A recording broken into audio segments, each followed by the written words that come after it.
Good morning. My name is Amy, and I have decided to start a blog about anxiety disorder, which, as most of you guys probably know, is a mental health issue, as well as invisible diseases and invisible illnesses, which I think sometimes people get confused about which ones they are.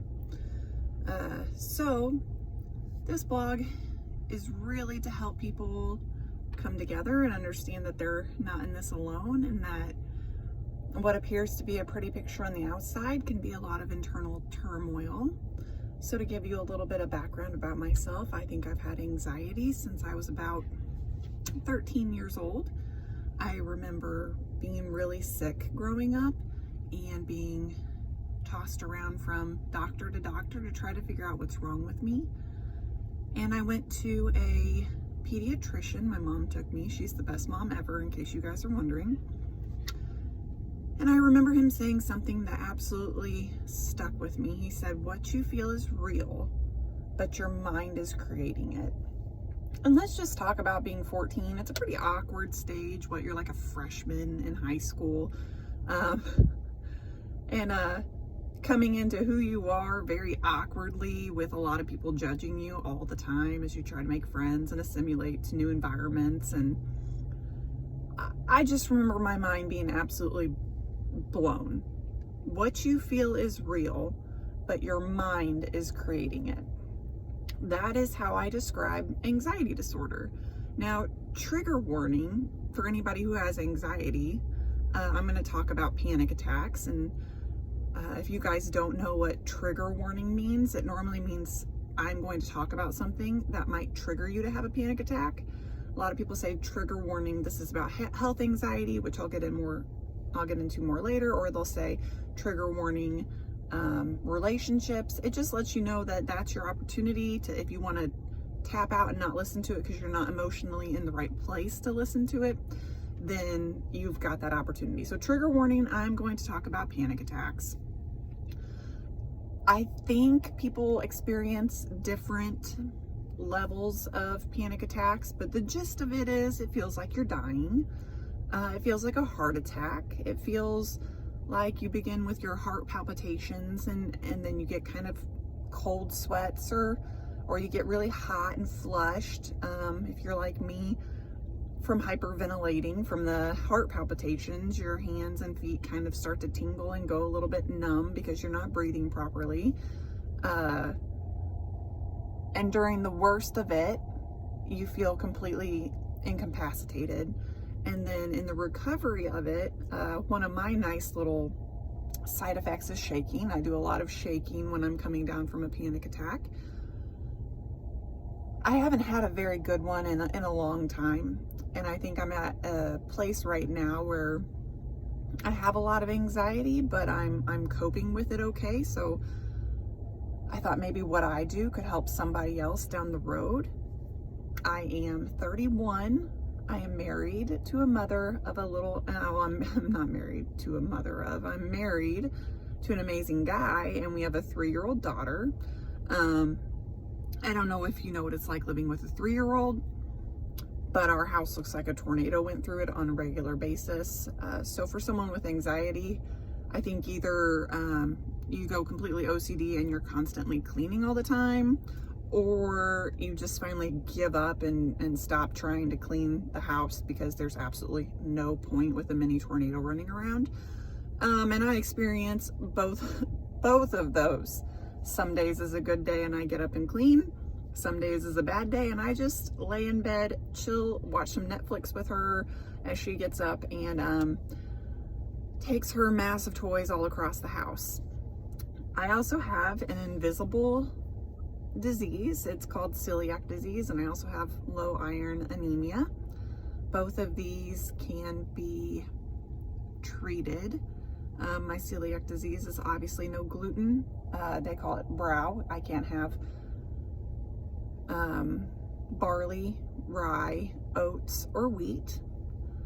With my low iron anemia, I am on an iron supplement, which also has its fun side effects. But they're not as bad as the side effects of my anemia, which is like every time I stand up wanting to pass out. And I think a lot of my anxiety stems from my health.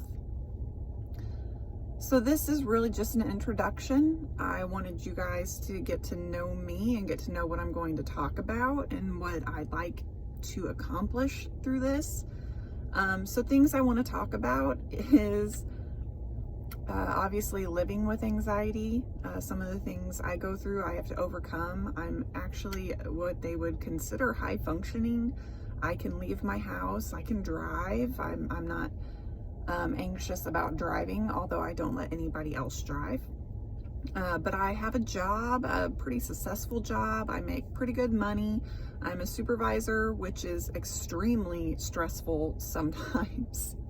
Where you say, I love my job, but I hate supervising. I think a lot of people can feel for that.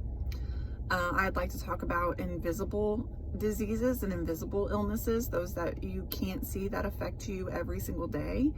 And I'd like to bring together a forum of people that can understand really that you're not alone, which I think is the hardest thing to overcome when you have anxiety disorder, especially when you don't have a very strong support system. Anxiety and depression go hand in hand. I've experienced a little bit of depression, but mostly I'm on the anxiety spectrum.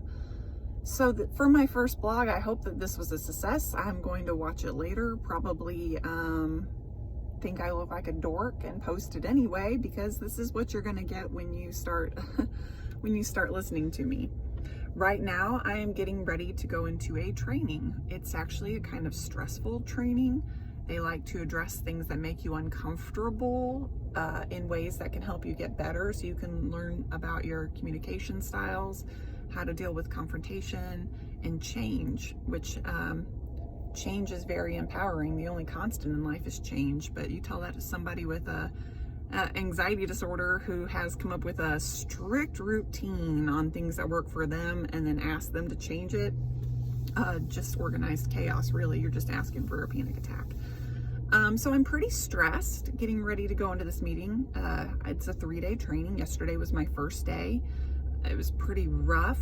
I work for the Department of Public Safety, and our Department of Public Safety has a lot of different departments, and one of them is the Missouri State Highway Patrol. And even though I work with them, they still, as cops in general, make me nervous. I've never had a really bad run-in with them, but I think it's pretty common to be intimidated by police officers, and we have some intimidating ones in our group. So it's hard to build and learn when you're stressed and when your mind's going 1,000 different directions, and to contribute to the conversations and make things better for your organization. When you overthink what you say all the time and you don't want to say anything stupid, and by the time you think you come up with something very intelligent to add, they've already moved on to a new topic. So I don't think I'm the only one that struggles with a lot of what they would call here interference, the battle of your own mind to get around what you're stuck in to make things better. So I hope you guys enjoyed my first blog, and I look forward to many more to come. I very honestly started this blog today because I was thinking a lot yesterday about change. And secondly, because thanks to this training, I actually did my hair and makeup. And it seemed like a good day to start a blog when I'm feeling at my best and actually put effort into my appearance. I look forward to getting to know all of you, and I hope I can help benefit and you guys can help me grow too. And I look forward to many more good days to come, because sometimes they're few and far between.